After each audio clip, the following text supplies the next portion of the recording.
Hello guys, good morning to all of you. I hope you all are good at your place and I'm very happy to see you again in my session.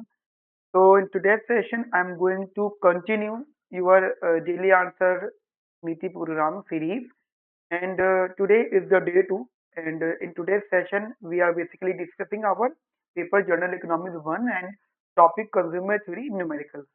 We already shared the PDF or the schedule to you.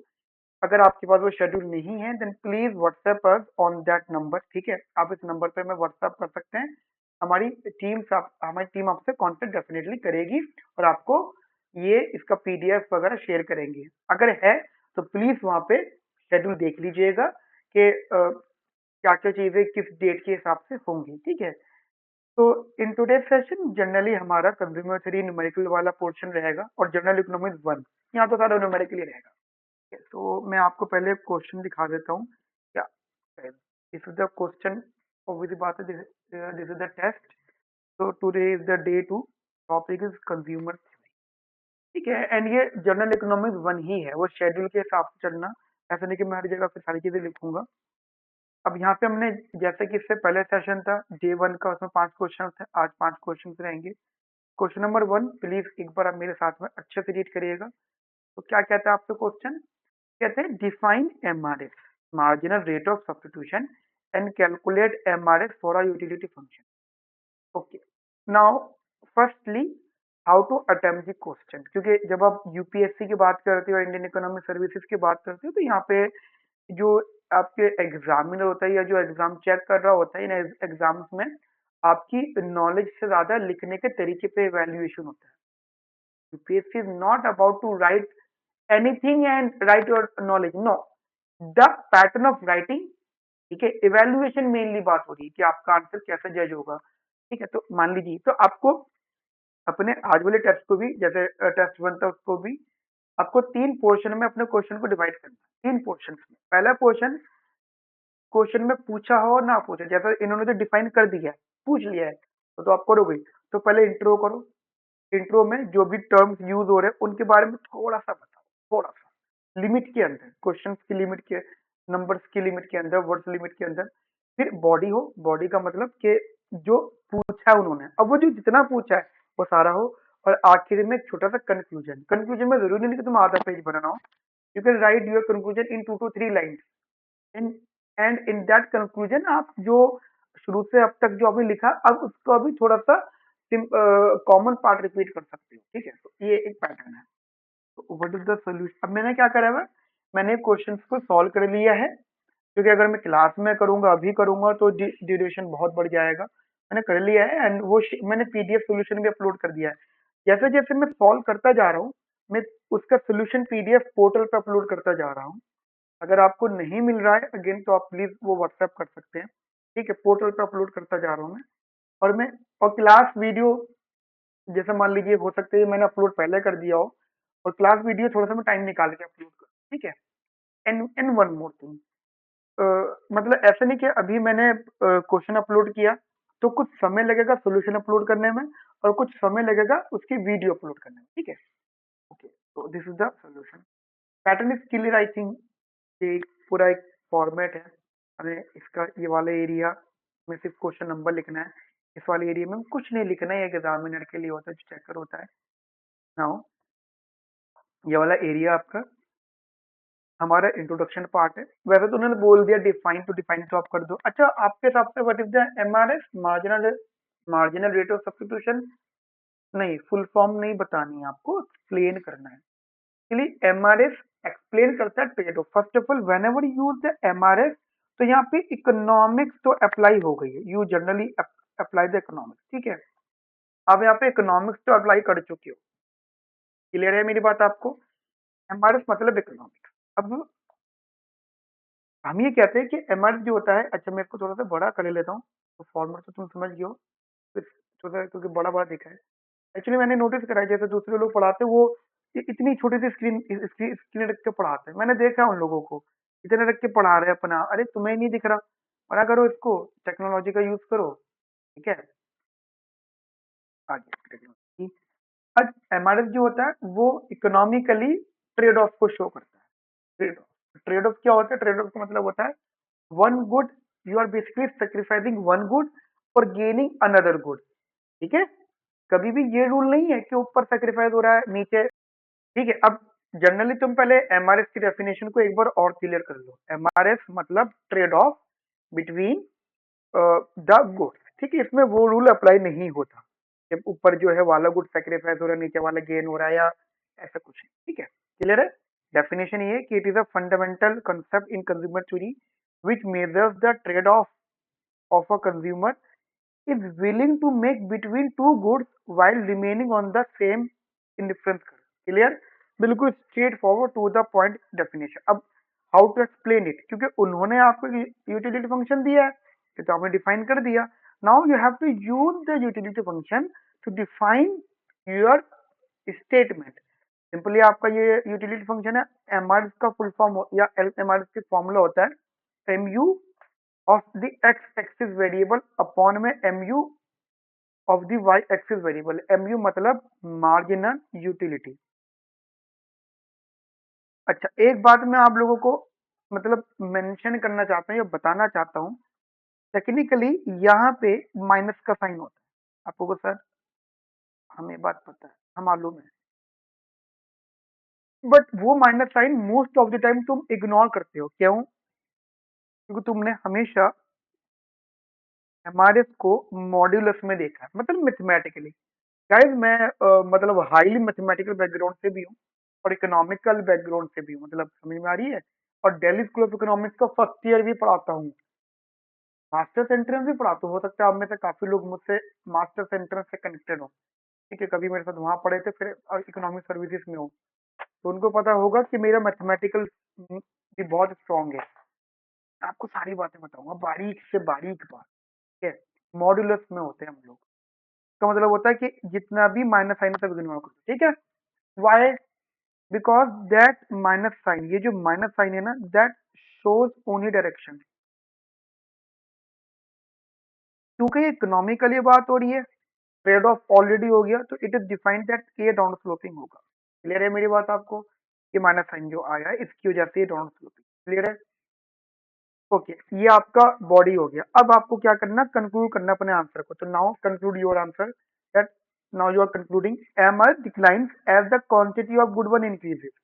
मतलब MRF की खास बात क्या है कि अगर तुम इससे डिफरेंशिएट करते हो विद रिस्पेक्ट टू एक्स और द मतलब you are differentiating your MRF with respect to X axis variable, तो डेफिनेटली नेगेटिव होगा ये। इसके पीछे बहुत सारे लॉजिक्स है, बट फिलहाल इतने लॉजिक की जरूरत नहीं है। तो द यूटिलिटी फंक्शन एग्जिबिट, अगर ऐसा होता है तो इसे हम बोलेंगे diminishing marginal rate of substitution which implies that it is a convex indifference curve and well behaved consumer preference. Clear है मेरी बात? तो यहाँ आपने जनरली क्वेश्चन नंबर 1 पूरा कंक्लूड कर दिया। Okay with it? समझ में आ गई? अच्छा, तो बढ़िया हो गया। अब क्वेश्चन नंबर 2 की तरफ चलते हैं हम लोग। We are generally jump to question number 2। Question number 2 कहते हैं how can an ordinary function to be derived into community framework. Ordinary word use हो रहा है। ठीक है, क्या क्या वर्ड यूज हो सकते हैं? Marshallian, Hicksian, ordinary, compensated, uncompensated, contingent, these are the word जो यूज होते हैं। पहले तो आपको ये बताना है how can ordinary demand function be derive in a two commodity framework. पहले इतनी बात कर लेते हैं। मान लीजिए 10 मार्क्स का अगर एक क्वेश्चन है तो फ्रेमिंग थोड़ी उसी हिसाब से रहने वाली है। तो ये हम सॉल्व करते हैं। सॉल्व, ये क्वेश्चन नंबर 2 है। सॉल्व करने का पैटर्न आई होप आपको क्लियर हो गया होगा, how to basically solve the question. पहले इंट्रो करना है, मतलब शुरू नहीं कर देना क्वेश्चन को, पहले इंट्रो करना है बात का। क्योंकि उनको क्वेश्चन, हमने क्वेश्चन एक्चुअली यहाँ से शुरू करा है, मतलब उनका क्वेश्चन पहले इंट्रो कर रहे हैं। कंज्यूमर थ्योरी में जो ऑर्डिनरी जो होता है ना, वो तो जनरली आप मार्शेलियन नाम देते हैं। अनकम्पनसेटेड हो, ऑर्डिनरी हो, मार्शेलियन हो, वो एक ही बात होती है। ठीक है, और ये एक्सप्लेन करता है जो क्वांटिटी ऑफ अ गुड है वो फंक्शन होता है किन किन चीजों का, प्राइसेस का एंड इनकम का। अच्छा, अगर प्राइसेस और यूटिलिटी हो तो उसे आप क्या नाम देते हो? कॉम्पनसेटेड या हिक्सेन। ओके, बट वो क्या है? प्राइस और इनकम का। So it is derive from the consumers utility maximisation problem and reflects both substitution and income factor. Hicksian में और मार्शलियन में ये फर्क होता है। Hicksian talks about only substitution effect, but Marshall talks about both. ठीक है, समझ में आई? मतलब बोथ का मीनिंग क्लियर है बेसिकली। ठीक है, इतनी बात समझ में आ गई? अच्छा, private income it is derived from the consumer. ठीक है, ये पूरा आप एक्सप्लेन, मैंने पूरा थ्योरेटिकली लिख दिया। नाउ अब कैसे हम इसको डिराइव करते हैं? देखो, कोई प्रेफरेंस दे रखा है इन्होंने हमें, कोई प्रेफरेंस, कोई यूटिलिटी फंक्शन नहीं। तो यहाँ पे अब आपको अपना एक स्टैंडर्ड फ्रेमवर्क आपको रखना है। ठीक है, जैसे जनरली आपके पास में यूटिलिटी फंक्शन है, क्योंकि मार्शिलियन है तो यूटिलिटी फंक्शन आपको ऑब्जेक्टिव फंक्शन बनेगा। ठीक है, फिर आपको जो बजट कंस्टेंट है वो आपका सब्जेक्टिव फंक्शन बनेगा। यही अगर ये हिक्सन होता तो ये उल्टा फुल्टा हो जाता, मतलब बजट कंस्टेंट सब्जेक्टिव हो जाता, सॉरी बजट कंस्टेंट ऑब्जेक्टिव हो जाता और यूटिलिटी सब्जेक्टिव हो जाता है। फिर आप लोग सिंपली यहाँ पे लेग्रांज मल्टीप्लायर या लेग्रांज फंक्शन यूज करोगे। This is your function. इसको आपने पहले एक्स की रिस्पेक्ट में डिफरेंशिएट किया, ये एक्स वन की रिस्पेक्ट में, फिर एक्स टू की रिस्पेक्ट में, and you will get the same statement. ठीक है, मैं आपको बताना चाहता हूँ, this is what, this is MRS. ये जो है ना, ये एमआरएस है। एमआरएस अगर प्राइस के बराबर करते हो तो it it also the equation of expansion path.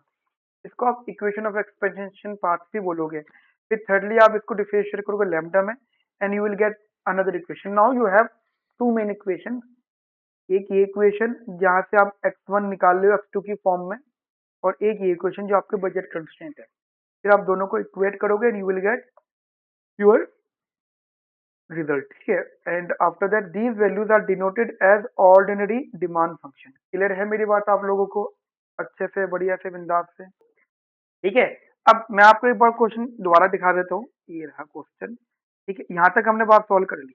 Okay, अब कहते हैं show that ordinary demand function is homogeneous of degree zero with respect to all prices and income. Actually ये मैं पीवाई के क्वेश्चन की बात कर रहा हूँ। ये कॉन्टिन्यूस ईयर का पीवाई क्यू है। जो हमारा डे वन था वहां भी ये वर्ड पूछा था होमोजेनिटी। डे टू है, इसमें भी होमोजेनिटी। आप सोचो सर, आपने दोनों दिन में ये टॉपिक ले लिया। एक्चुअली ये दो कॉन्जिक्यूटिव ईयर्स के पीवाई क्यू हैं लगातार, तो उनमें पूछा। मैं कोई अपने पास से तो बता नहीं रहा, ये सब वहीं पे पूछा। ठीक है, होमोजेनिटी तो उसके लिए क्या करना होगा? Firstly homogeneity of degree zero ये बताना है। तो पहले आपको बताना है कि होमोजेनिटी ऑफ डिग्री जीरो कब बोलते हैं। देखो, जो भी तुम्हारे पास में डिमांड फंक्शन है, आपने क्या करा, उनको एक सेम प्रपोर्शन पे ले लिया, मल्टीप्लाई कर लिया। खास बात क्या होगी कि late us suppose degree zero होने का सेंस क्या है, मैं आपको ऐसे बता देता हूँ। मान लीजिए आपने रखा था, जैसे कि आपने यहाँ पे रखा, पहले आप ऐसे समझ लो, मान लीजिए आपने रखा एक्स आई, ये रहा T prices and T income. उसके बाद में टी बाहर आ गया और एक्स प्राइस एंड इनकम ऐसे ही बचा, और ये विथ पावर जीरो हो गया। तो किसी चीज की पावर जीरो क्या हो जाता है? वन। तो अब ये क्या रहा? प्राइस और इनकम का फंक्शन। समझ में आई मेरी बात आपको? नहीं तो ये सेम रहा ना? मुझे बताओ, ये सेम रहा ना? अब जब ये सेम रहा तो इसका मीनिंग क्या हो गया? देख लिया आप लोगों ने, है ना? इसका मीनिंग क्या रहा? इसका मीनिंग ये तो सेम आ गया और ये पॉजिटिव वैल्यू थी। तो जितने प्राइस एंड इनकम है, अगर वो प्रोपोर्शनली इंक्रीज करेंगे तो आपका जो डिमांड फंक्शन है वो सेम रहेगा। और अगर वो सेम है तो अगर वो बढ़ेगा भी तो टी की पावर जीरो से बढ़ेगा। टी की power zero is what, that means one. Clear है? स्टैंडर्ड फॉर्म में की बात कर दो, ऐसे ही ये भी अगर होमोजेनियस डिग्री जीरो तो वो ये है। उनका क्वेश्चन आप समझ लो कि उन्होंने कहा था कि show that the ordinary demand function is homogeneous of degree zero with respect to prices in income. तो आपने शो करा है। अब तुम्हारा कंसेप्ट क्या है कि आप ये कहते हो कि जो कंज्यूमर डिमांड है अगर वो सेम रहता है, क्योंकि सेम है, तो ordinary demand function homogeneous of degree zero हो जाएगा अपने प्राइसेस और इनकम पे। ये इंप्लाई करता है कि जो मनी इल्यूजन है, what do mean by money illusion, ये डिफाइन कर रहे हैं।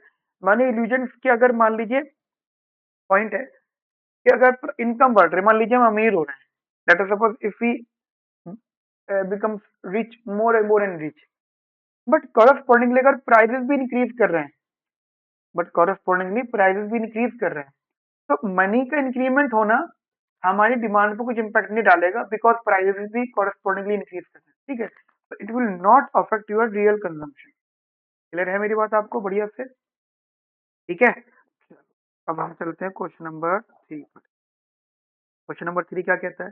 कहता है construct the compensated demand function from the utility function. दे रखा है u is equal to q1 to the power a q to the power b and after that कहते हैं where the quantities of two good. ठीक है ठीक है, easy है। फिर देखो पहले इतना सॉल्व कर लेते हैं। तो बढ़िया क्वेश्चन है, पहले इतना फिर आगे कंटिन्यू करेंगे इसके बाद। ठीक है, तो पहले आपको कंपनसेटरी डिमांड कर्व के बारे में लिखना है।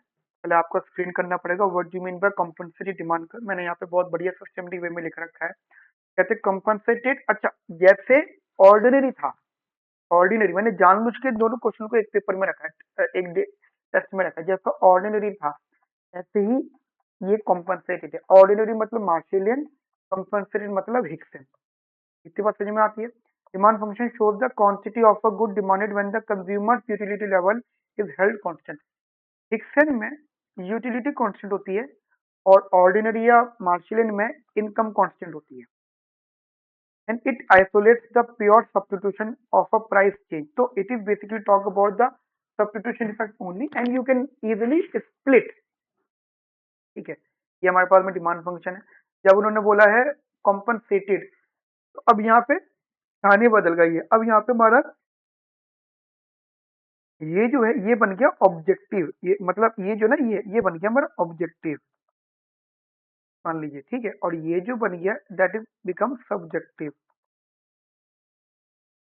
मुझे बताओ क्लियर है आपको मेरी बात ये? ठीक है, तो आपने पहले आप बजट कंस्टेंट ये एक्सपेंडिचर, एक्चुअली अभी इनकम नहीं है, इनकम इजिकल टू नहीं है, अभी एक्सपेंडिचर है। That you need to minimize it।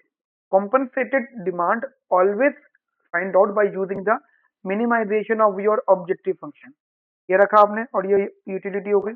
वो सिंपल स्टेप, पहले आप x1 की रिस्पेक्ट में या जो x एक्सिस वेरिएबल है उसकी रिस्पेक्ट में डिफरेंशिएट करो, q1 की रिस्पेक्ट में, फिर q2 की रिस्पेक्ट में। ये दो इक्वेशंस आएंगी, उन्हें इक्वेट करो and finally you will gate outcome. ये आपका एमआरएस हो गया, आपका प्राइस रेशियो हो गया। And MRS equals to price ratio को we basically say expansion part. And after that फिर आपने लैम्डा में करा तो ये वैल्यू निकल के आई। Now you have two values.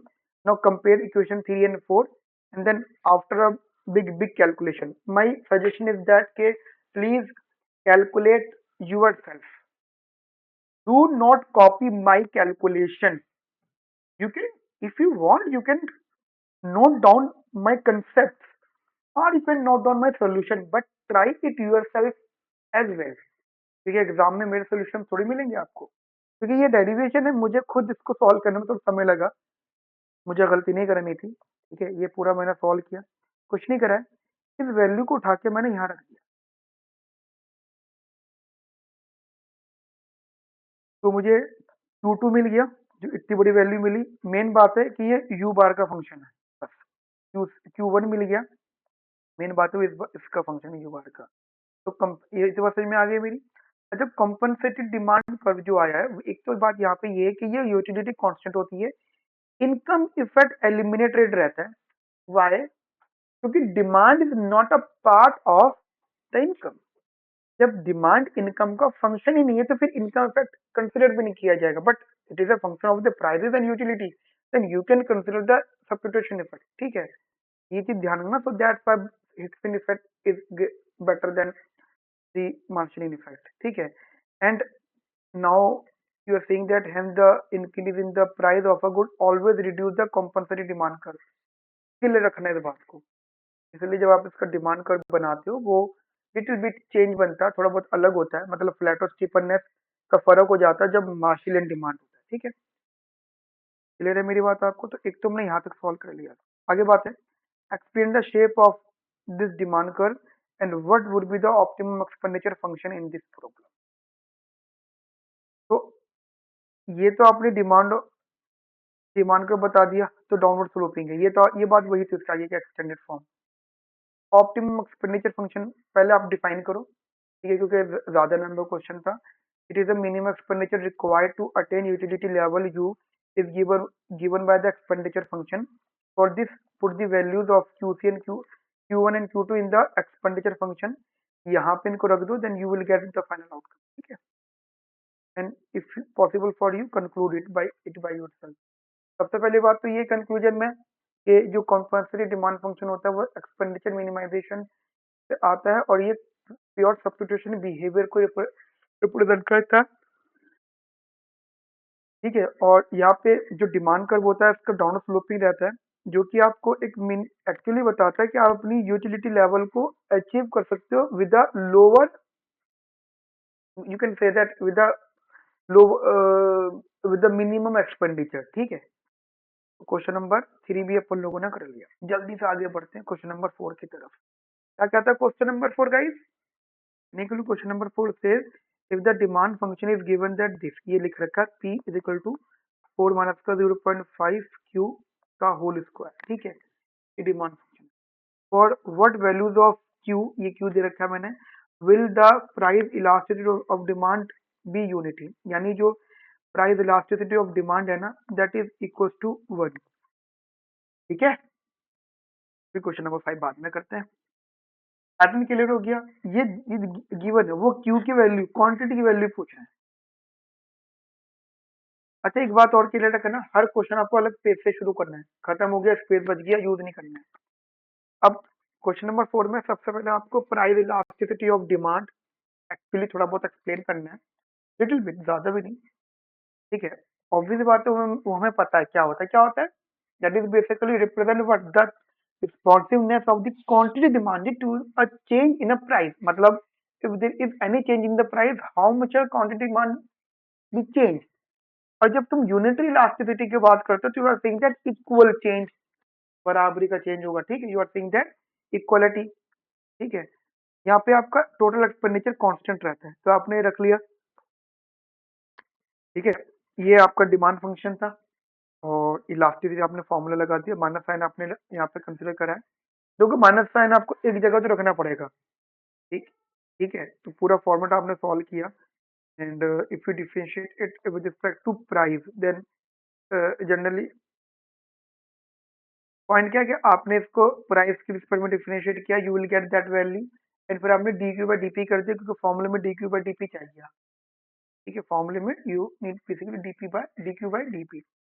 तो आपने रखा यहाँ पे माइनस की वैल्यू हुई, आपने सारी यहाँ पे रखी, then your E P elasticity is equal to 4 minus का 0.5 क्यू अपॉन में एंड उन्होंने क्लियरली मेंशन करा कि वो तो 1 है।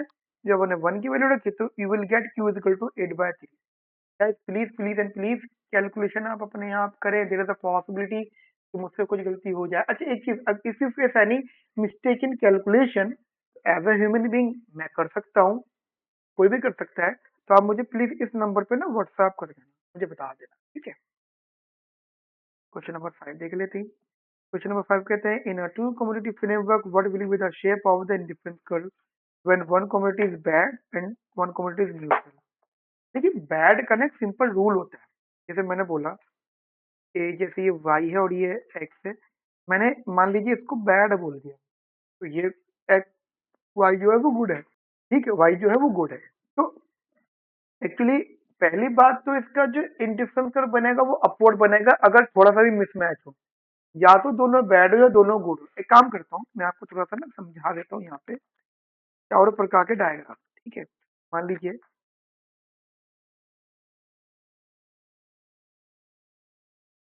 ठीक है, ये y, ये x, ये x, ये y, ये y, ये x, ये x। एक जगह मैंने दोनों को गुड गुड बोला, एक जगह मैंने दोनों को बैड बैड बोला, एक जगह मैंने को इसको गुड बोला, इससे बैड बोला। मैं समझा रहा हूँ, सिखा रहा हूँ आपको। ठीक है, एक जगह मैंने इससे बैड बोला, इससे गुड बोला। तो अगर दोनों गुड हैं तो ऐसा आईसी बनेगा और दोनों बैड है तो ऐसा आईसी बनेगा। अब वो ऐसा क्यों बनेगा, मैं आपको रेफरेंस दे देता हूँ। एक बुक है हॉलर वेरियन, आप उसका चैप्टर नंबर 3 एक बार रीड कर लें। ठीक है, क्योंकि मैं यहाँ समझाता तो टाइम लग जाएगा, ऑलरेडी 25 मिनट्स हो गए। इसको यहाँ देख लेना। अगर ये गुड है तो जनरली ये ऐसा बनेगा, और बैड है तो जनरली ये ऐसा बनेगा। अब कहोगे सर ऐसा क्यों बना? पहली बात, अगर कोई भी मिसमैच है, मतलब गुड गुड बैड बैड है, तो डाउन स्लोपिंग बनेगा, बस ये कॉन्वेक्स बनेगा, ये कॉनकेव बनेगा। ठीक है, ये एक्चुअली ये दोनों अपवर्ड है, ये दोनों डाउनवर्ड है, ये दोनों अपवर्ड है, मतलब दीज आर द डिफरेंस। तो जो बैड होता है उसकी तरफ से ये थोड़ा सा क्या सकते हो, उसके बोर्ड के अपोजिट होता है। पर ये बात तुम याद रखना, इसको थोड़ा सा मैं डिटेल में बताता हूँ आपको। ठीक है, सबसे पहले आपको इंडिफरेंस कर्व को थोड़ा, क्योंकि actually they are talking about the indifference curve, तो you need to explain in indifference curve firstly. IC represent the different combinations that yield the same level of satisfaction to a consumer, और उसकी जो shape होती है depend करती है nature of the commodities पर, कि वो गुड्स हैं, बैड या न्यूट्रल है। अच्छा, न्यूट्रल का केस वर्टिकल और हॉरिजॉन्टल होता है, तो भी आप देखिएगा। अगर कोई भी एक कमोडिटी बैड है, ठीक है, ठीक है, तो अगर एक कमोडिटी बैड है तो वो एक्स हो सकता है, वाई हो सकती है, उसमें कोई इसमें कंसेप्ट नहीं है। तो a bad nature of a commodity give the disutility. अच्छा, ये क्वेश्चन ना ऐसा नहीं कि मैंने दूसरे लोगों की टेस्ट सीरीज नहीं देखी है, मैंने ना दूसरे लोगों की टेस्ट सीरीज भी एनालाइज करी है, और ये पीवाईक्यू है, ये क्वेश्चन उन्होंने भी यूज किया, ये क्वेश्चन मैंने भी यूज करा है। मैंने उन सबकी टेस्ट सीरीज को देखा है, किसी ने भी ये वर्ड यूज नहीं करा disutility. I don't know why, उनको पता भी है या नहीं है, they never use the word disutility. Disutility हम किसे कहते हैं? जो यूटिलिटी, जहां से आपका नेगेटिव यूटिलिटी मिले, उसको, ये जो वर्ड है ना dis, this represent the negative. Yes. हाँ, अगर आप कोई ऐसे फैकल्टी से पढ़ रहे हैं जो आपको इकोनॉमिक्स ऑप्शनल और इकोनॉमिक सर्विसेज कंबाइन लेके चल रहे हैं, तो फिर आपको ऑब्वियसली बात है यूपीएससी इकोनॉमिक्स ऑप्शनल वाला पैटर्न मिलेगा। They are highly theoretical, not mathematical. But Indian economic services is highly numerical. अगर पेपर में एटलीस्ट, फिर वहां पे उनका कंसेप्ट समझे, फिर वहां पे उनका लैक ऑफ कंसेप्ट आते हैं। ठीक है, तो डिस यूटिलिटी जैसे मान लो pollution, noise pollution, air pollution and water pollution, so इस सिचुएशन में कंज्यूमर जो होता है वो हमेशा कम प्रेफर करता है, लेस इज बेटर। कंसेप्ट होता है लेस इज बेटर, और जब अच्छी कम्युनिटी होती है मोर इज बेटर। तो ये दोनों डायग्राम मैंने बता दिए थे। एंड अपवर्ड स्लोपिंग होगा, that indicate that higher quantity of the bad required higher quantity of the good to keep utility constant. अब समझो मेरी बात को, कोई चीज मान लो बैड है, तो उसकी बैड नेस की वजह से जो तुम्हारी यूटिलिटी अफेक्ट हो रही है, आप उसको, आप अपनी यूटिलिटी को थोड़ा सा मैनेज कर रहे हैं। ठीक है, ये हो गया बैड के लिए। ऐसे न्यूट्रल का भी ऐसे मैंने एक्सप्लेन पूरा कर रखा है। न्यूट्रल में सीधे सीधे रूल होता है। मान लीजिए अगर वाई न्यूट्रल है, ठीक है, ठीक है, ये थोड़ा सा मैं गलती से मिस्टेक हो गई थी, कोई बात नहीं, मैंने मैंने करेक्ट कर दिया। कि अब कंसर्न यही है कि न्यूट्रल, न्यूट्रल जैसे यहाँ पे वाई है, तो तुम कुछ भी न्यूट्रल, मतलब वाई को तुम कुछ भी ले लो, तुम्हारी यूटिलिटी पे कोई इम्पैक्ट नहीं पड़ेगा। एक्स की अगर ये है तो ये है, ये है, ये है, ये है, इनसे आपकी, मतलब एक्स के अमाउंट से आपका आईसी चेंज होगा, your IC point remain same of the, मतलब उसका सेम रहेगा अगर न्यूट्रल को आप चेंज करते हो। ऐसे ये पैटर्न। तो बेसिकली हमने यहाँ पे डिस्कशन करा है अपने टेस्ट का। तो this is our test. I hope you got my point. तो अब अगले टेस्ट में मिलते हैं। अपना ध्यान रखिए, ख्याल रखिए। Have a nice day. Thank you.